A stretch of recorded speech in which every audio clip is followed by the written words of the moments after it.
Bakit po na nasabi nila sa akin na binibenta niyo daw yung mga yon? Hindi kami nagbibenta. May binibenta daw kay dati sa kanila na sandalyas sa halagang 50 pesos.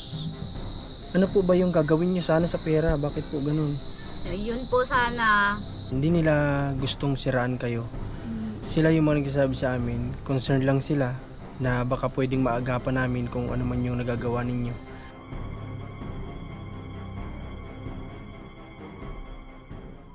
Mga kalingap, magandang hapon sa inyo lahat at welcome back sa ating munting channel, sa ating Facebook page, sa lahat ng patuloy na nanonood, nag-share, nagko-comment, nagla-like. Thank you so much po sa inyo lahat. Ngayong araw nakita nyo naman siguro andito tayo kala Tatay Budoy at medyo maputi kaya dito tayo nagpaparada sa medyo malayo. Kaya tara samahan nyo kami, kakamustahin natin sila.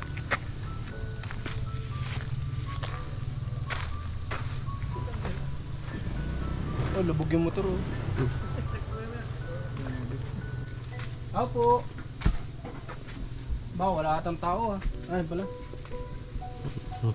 Kamusta po nanay? Si tatay po nasaan? Nandiyan po sa sentro. Nasa sentro pa? Si Mark po, saan po ngayon? Sa kusina. Ano pong ginagawa ni Mark? Mamaya ka na magatugot. Wala pa naman tayong ano at Ay, nagpaagaano sila, magluluto. Ano na, kasi for na mahigit ng hapon, hanggang 5 PM na, so siguro naghahanda na sila ng panghapunan. Okay. Kamusta po nanay si Tatay Budoy sa paghangalakal? Ha, mabuto kay bukas? Hindi mo kami mabuto. Wala pa ho kami dito. Hindi pa ho kami nakarehistado dito eh. Hindi kayo rehistrado? Doon po sa Santa Sa Elena. Santa Elena pa kayo dati bumuboto? Hindi Okay. po. Ayun dito si Marco. Kamusta Mark ang pag-aaral? Ayos lang po. Ha? Ayos lang po. Nagdire-diretso yung pasok mo simula nung ano? Ha? Hindi ka nag-absent? May absent din po. Kailan? Nung po bagang ano, Nung? Biyernes lang po. Pero napasok ko yun ng maga. Wala naman daw ang ginagawa. Nung Biyernes? Kailan ba kami dito pumunta? Biyernes ba yan? Yun yung naging absent mo.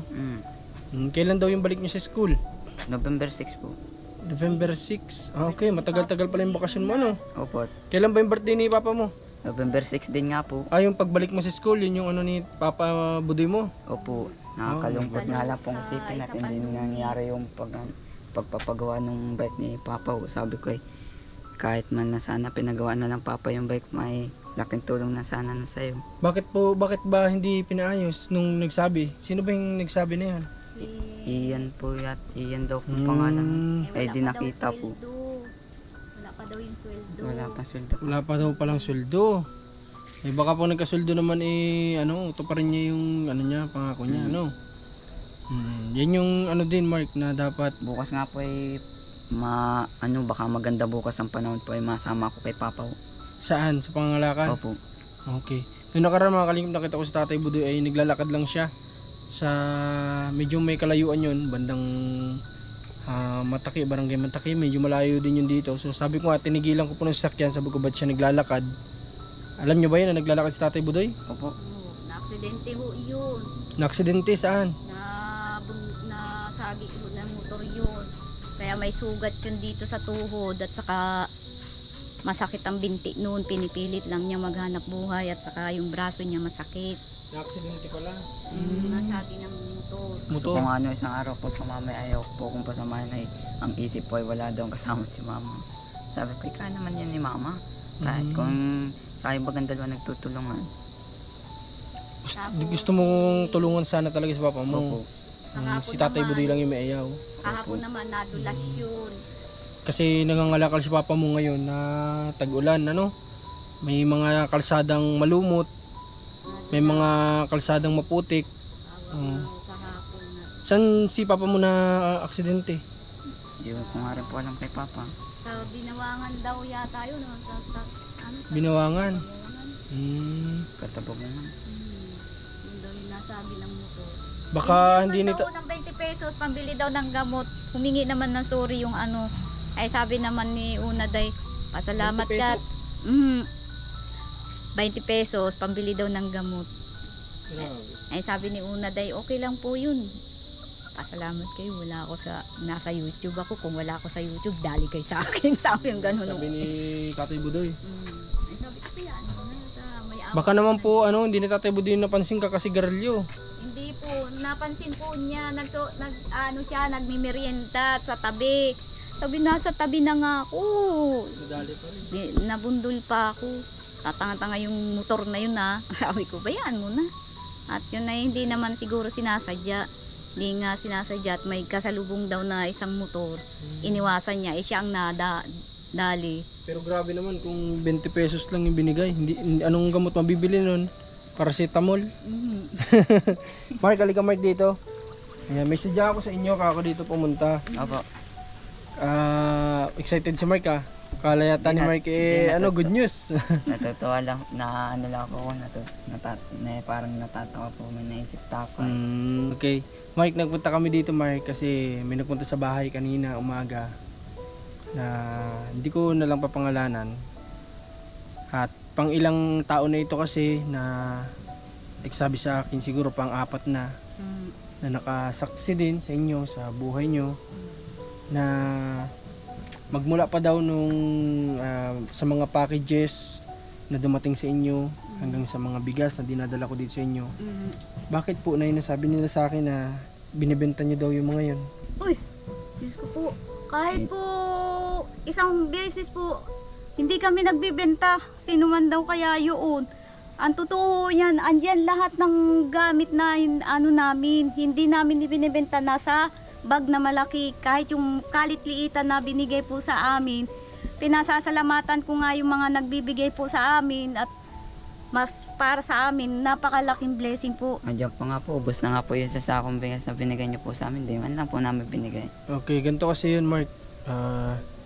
Sila kasi, hindi nila gustong siraan kayo. Sila yung mga nagsasabi sa amin, concerned lang sila na baka pwedeng maagapan namin kung ano man yung nagagawa ninyo.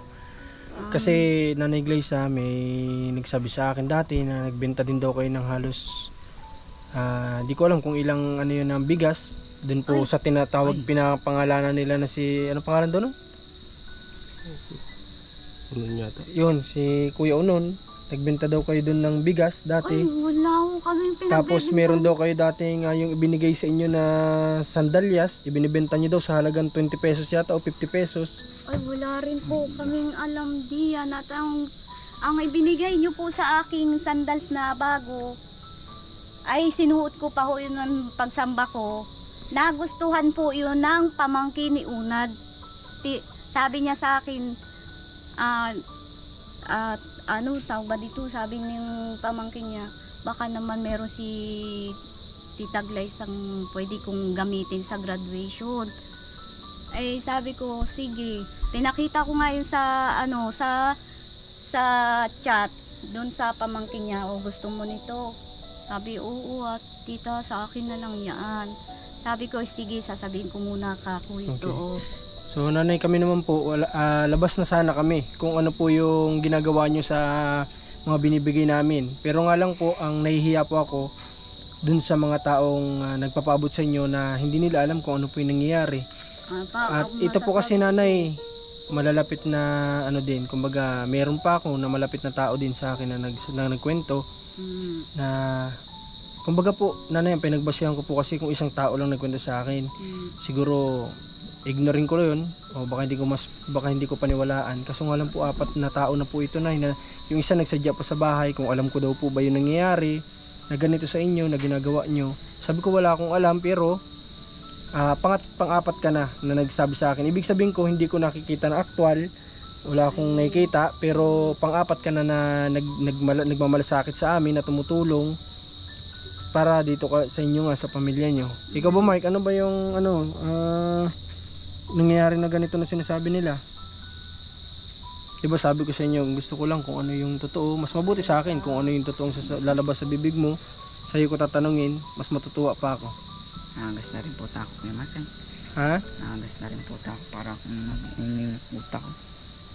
Ano bagang ay kahit tignan pa nilang ebidensya, nandiyan pa nga po yung binigay nyo sa amin na yung may po baga, yung isang sakong bigas po.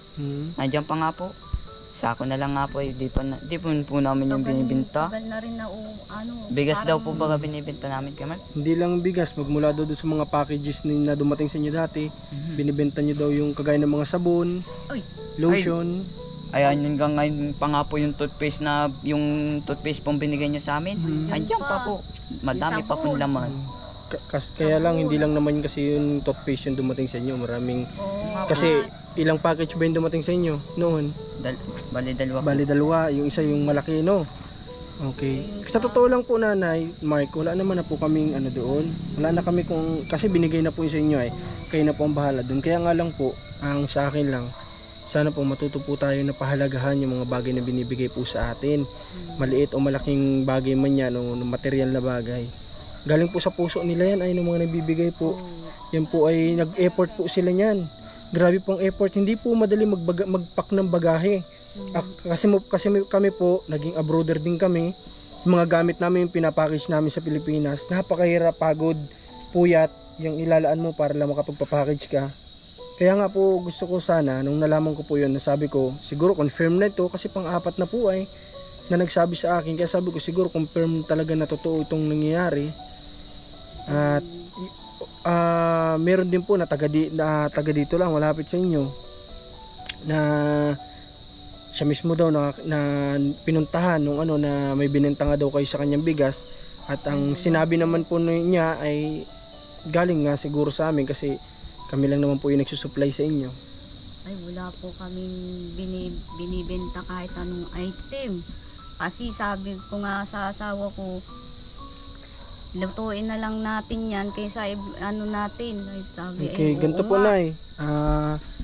Wag na po natin masyadong kung pasensya na kayo, wag na natin masyadong babain, Kasi lang naman to, kumbaga kami lang naman concern lang naman kami. Oo, naintindihan ko rin naman po. Okay, paano po, Nay, natin ipapaliwanag yung ganito na mismong kamag-anak ko na po yung nagsabi sa akin na may binibenta daw kay dati sa kanila na sandalyas sa halagang 50 pesos. Ano po ba yung gagawin niyo sana sa pera? Bakit po ganun?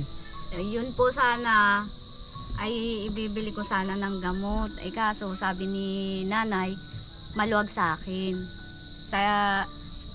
Tabi mo na lang nini, pag may nakakagusto, ibigay mo. Ay nagustuhan naman talaga yun ang pamangkin ni Una, Binigay ko. niya. Okay. So Yun ay malinaw kulang na ngayon, confirm na talagang may ganong nangyayari.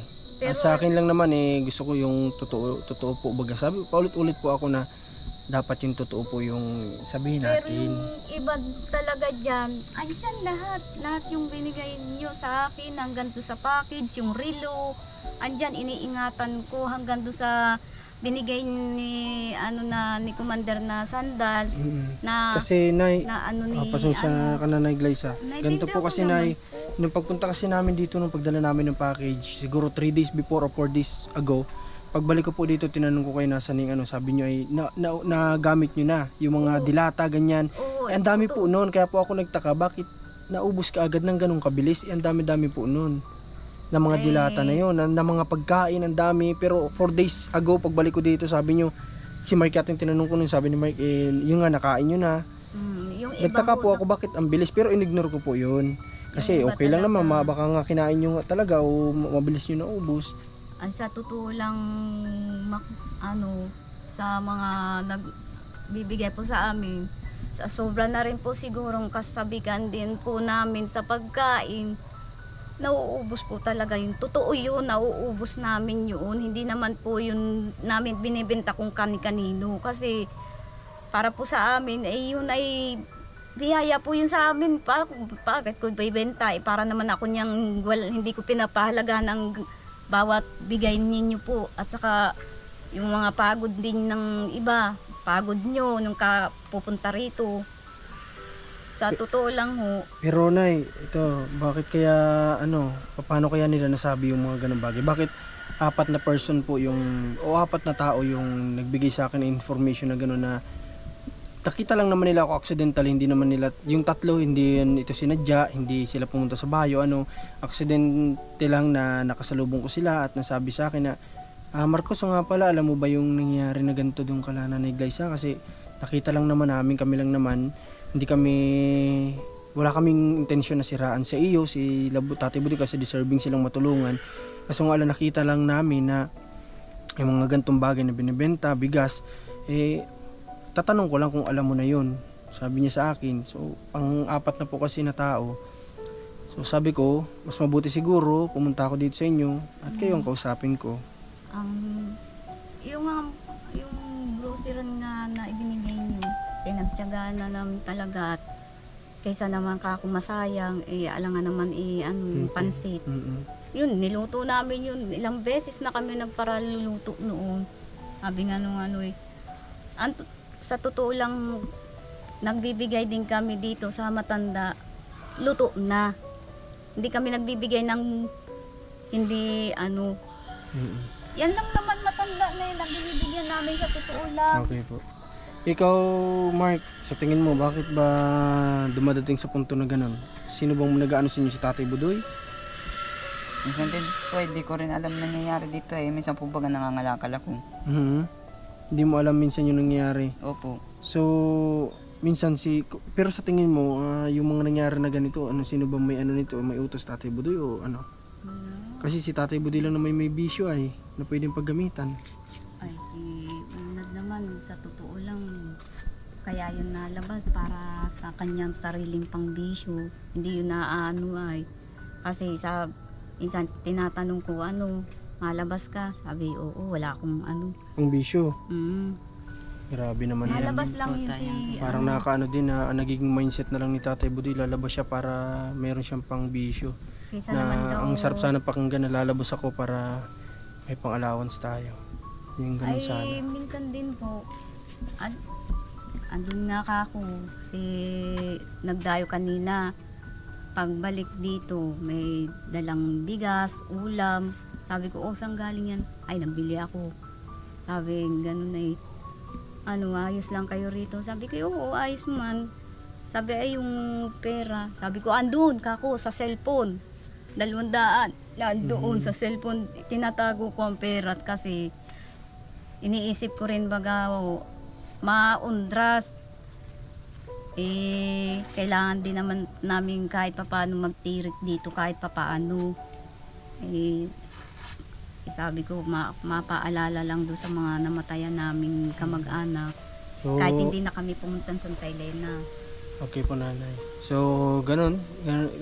Di ko alam kung di ko na po alam gagawin ko dito sa kanila. Talagang ako man din po ay medyo na-stress na din kasi nga kami po talagang hanggat sa abot na makakayang pag-uunawa, uunawain po namin.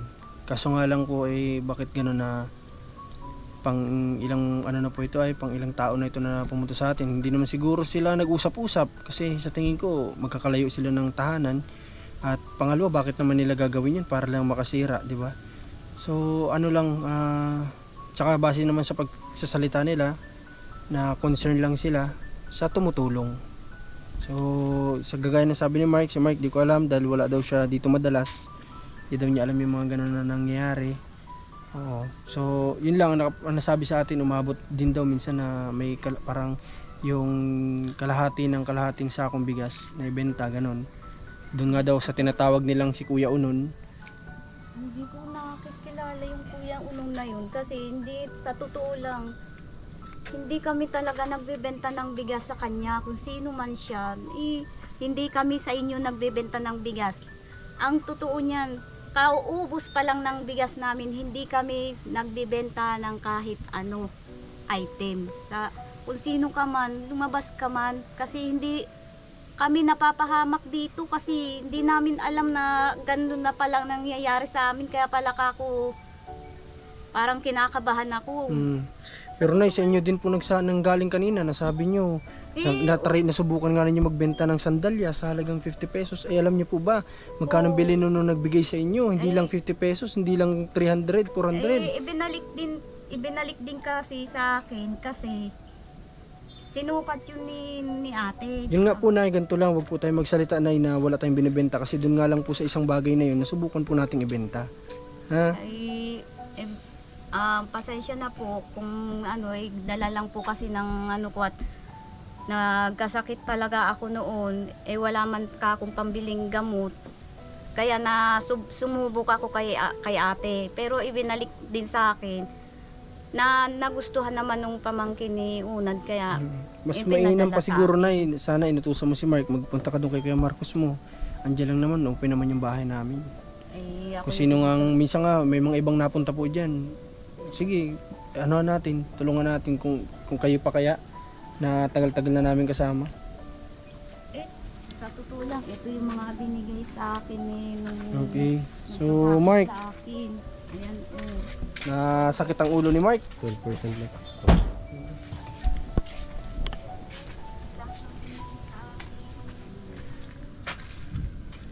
Hindi ko talaga binibenta kahit yung pulo na ibinigay sa amin. Ito buo. Ayan lahat. Yan, andito lahat.